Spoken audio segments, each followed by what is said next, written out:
이 법의 의미를 한 번만 생각을 해봐. 임의라는 거는 마음대로 하는 이라는 뜻이거든. 마음대로 해도 되는 법인 거야. 단속법규는 말 그대로 단속을 하는 법이잖아. 강행법규는 강제로 행하는 법이에요. 사무실에 방충망이 낡아서 파손됐다면 세입자와 사무실을 빌려준 건물주 중 누가 고쳐야 할까? 방충망이 망가졌을 때 살고 있는 사람이 고칠까? 그 집의 주인이 고칠까가 일단 첫 번째 질문의 요지였던 것이고요. 법조문에 의하면 임대인인 건물주가 수선을 해야 한대. 그러나 사무실을 빌릴 때 간단한 파손은 세입자가 해결한다는 내용을 계약서에 포함시키는 경우도 있다. 자, 이처럼 법률의 규정이랑 계약의 내용이 어긋날 때 무엇이 우선 적용되어야 할까라는 질문을 던지고 있는 거죠. 법에서는 임대인이 고치라고 했는데 계약상 세입자가 고치기로 약속을 했어. 만약에 이때 법률의 내용을 우선 적용한다면 누가 고쳐요? 법대로 임대인인 건물주가 고치겠지.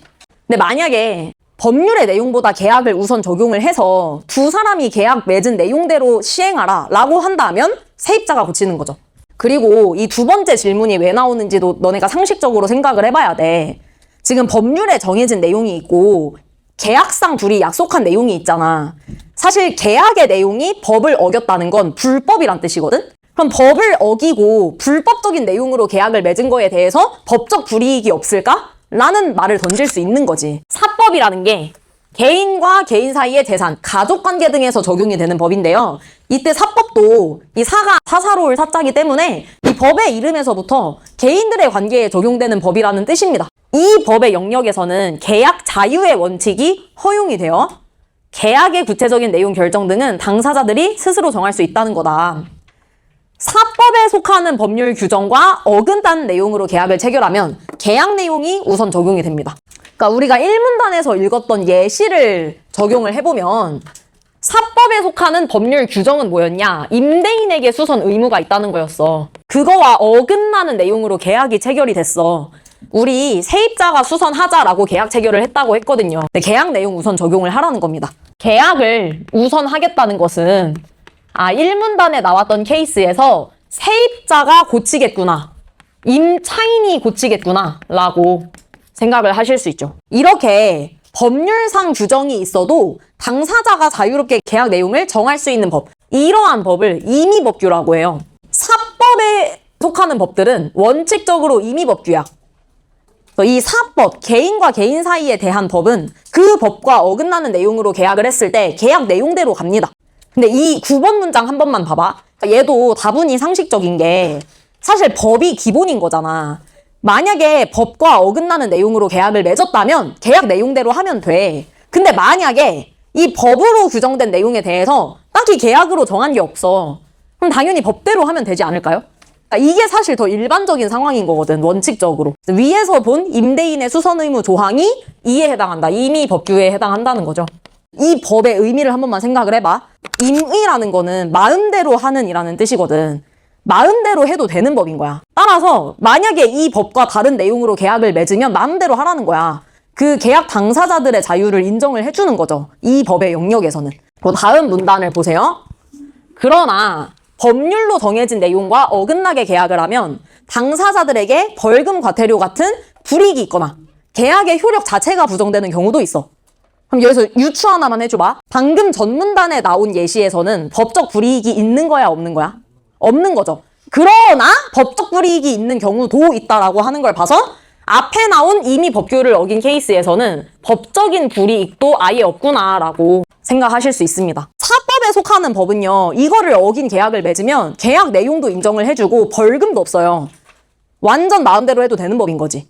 그 다음, 우선 체결된 계약 내용이 법률에 정해진 내용과 어긋났을 때 법적 불이익이 있어. 계약의 효력은 인정해주는, 즉 계약을 우선시 해주는 경우가 있다는 겁니다. 이런 법을 단속법규라고 해. 이 단속법규의 의미를 생각을 해보세요. 단속법규는 말 그대로 단속을 하는 법이잖아. 제가 생각할 때 단속법규에서 단속을 한다의 의미가 벌금을 매긴다 같거든. 해당 법률을 어긴 계약을 맺었을 때 벌금을 내게 시킵니다. 그래서 어떤 법들이 있냐면 이 단속법규는 법이야. 공인중개사가 자신이 소유한 부동산을 고객에게 직접 파는 걸 금지하는 규정. 부동산을 하는 사람은 자기 집을 직접 팔면 안 된대. 이게 우리나라에 존재하는 법이야. 기억은 이 법을 어긴 계약인 거죠. 공인중개사랑 고객이 직접 체결한 매매계약. 이거는 불법인 거야, 엄밀히 따져서. 법을 어기고 계약을 맺은 것에 대해서 단속을 한다는 겁니다. 이 공인중개사에게 벌금이 부과가 될 거예요. 하지만 그 매매계약 자체는 유효로 인정을 해줍니다. 그러면은 16번 문장도 당연한 거예요. 이게 매매계약이 유효잖아. 그러면은 원래의 계약 내용을 서로서로 이행을 해야지. 공인중개사는 매물을 넘기고 고객은 돈을 줘야 해요. 이제 마지막 법 보겠습니다. 한편 체결된 계약 내용이 또 법률에 정해진 내용이랑 어긋날 때 법적 불이익이 있을 뿐만 아니라 체결된 계약의 효력 자체도 인정이 안 돼.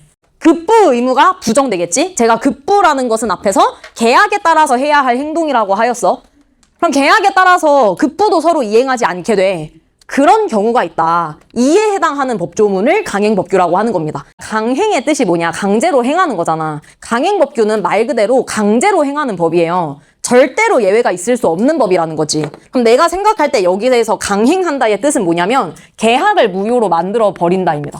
그럼 더 읽어보시면은 이 경우에 계약 당사자들은 상대에게 급부를 하라고 요구할 수 없죠. 계약이 무효니까. 그 계약 내용에 따른 무엇도 이행하지 않게 돼. 그리고 이미 급부를 행해서 이익을 넘겨줬다면 부당이득이니까 다 반환하라고 요구할 수 있습니다. 그래서 부당한 이득을 반환하라고 청구할 권리가 인정이 되는 거죠. 의사랑 의사가 아닌 사람의 의료기관 동업을 금지하는 법률 규정. 이게 법이야. 따라서 의사랑 의사가 아닌 사람이 동업계약을 체결했으면 이건 불법입니다. 그죠? 계속 나오는 법률의 규정과 어긋나는 내용으로 계약을 맺은 케이스인 거야. 강행 규정이니까 무조건 법대로 해야 된단 말이야. 이 계약 자체가 무효야. 그리고 계약에 따라서 이미 자금을 건넨 바가 있다면 계약이 무효니까 다시 돌려받으면서 끝내면 되지. 저는 이게 왜 직관적이라고 느껴지냐면 좀 법의 예시들만 봐도 그럴 것 같단 말이야. 임차인이랑 임대인 중에서 방충망을 누가 고칠까? 그게 그렇게 중요해? 임차인이 고친다고 우리나라에 큰 혼란이 오지 않잖아. 이런 거는 이미 법규에 해당을 하는 거예요. 즉 이것과 다른 내용으로 계약을 체결하고 싶으면 인정을 해주는 거야. 임의에, 즉 마음대로 해도 되는 법인 거죠. 강행법규. 의사가 아닌 사람은 의료사업 동업을 하면 안 돼. 중요하지. 의사가 아닌 분들이 의료사업을 하기 시작하면은 진짜 큰일이 날 수도 있어요. 이건 강행법규야. 무조건 강행해야 돼. 만약에 이 법을 어긴 계약이 나온다? 그 계약을 다 무효로 만들어버리는 거죠. 강행을 해야 하는 가장 중요한 사안의 법들인 겁니다. 강행법규에 의해서 계약 효력이 다 부정이 되잖아요. 그럼 주고받은 돈은 원래 다 돌려받는 거거든? 근데 이 부당한 이득을 반환하라고 청구할 권리 자체도 인정이 안 되는 경우가 있어. 급부, 제가 이거 계약의 내용이라고 했죠. 계약 내용에 따라서 하는 행동의 내용이 위조지폐 제작처럼 비도덕적이거나 반사회적 행동이라면, 완전 범죄라면이잖아. 계약의 효력도 인정되지 않을 뿐만 아니라 넘겨준 이익도 돌려받지 못해요. 국가가 개인 간의 계약에 개입하는 게 우리가 지금까지 읽은 내용이거든요. 근데 당연하게도 왜 개입하느냐? 사회 질서나 공공복리 같은 입법 목적을 달성하기 위해서입니다. 근데 이 경우에 계약의 자유를 제한하려면 최소로 해야 한다는 비례 원칙이 적용이 된단 말이에요. 그러니까 임의법규랑 단속법규랑 강행법규 중에서 개입을 가장 많이 하는 케이스가 뭐야? 강행법규죠. 이거는 아예 계약 자체를 무효로 만들어버린단 말이야. 그러니까 사실 여기로 갈수록 개입을 많이 하는 거잖아. 그럼 하려면 최소로 해야 한대. 이 단속법규의 경우에 공인중개사가 본인의 집을 직접 하는 걸 금지하고 있습니다. 그럼 이 법을 어긴 계약은 벌금을 내게 만드는 것만으로도 사회질서 유지에 충분하거든. 그래서 이 정도의 케이스에는 꼭 계약을 무효로 만들지 않아도 그냥 벌금만 내게 하는 정도로 사회질서를 유지할 수가 있어. 그러면 계약을 무효로 만들면 안 된다는 거야. 의사가 아닌 사람이 의료사업 동업을 하는 거 금지하고 있지. 이거는 벌금을 매기는 정도로만 단속했을 때 입법 목적 실현이 안 되는 거야. 그렇기 때문에 계약을 무효로 만드는 것까지 개입을 하는 거겠죠. 이 영향이 당연하게 나타나고 있는 겁니다.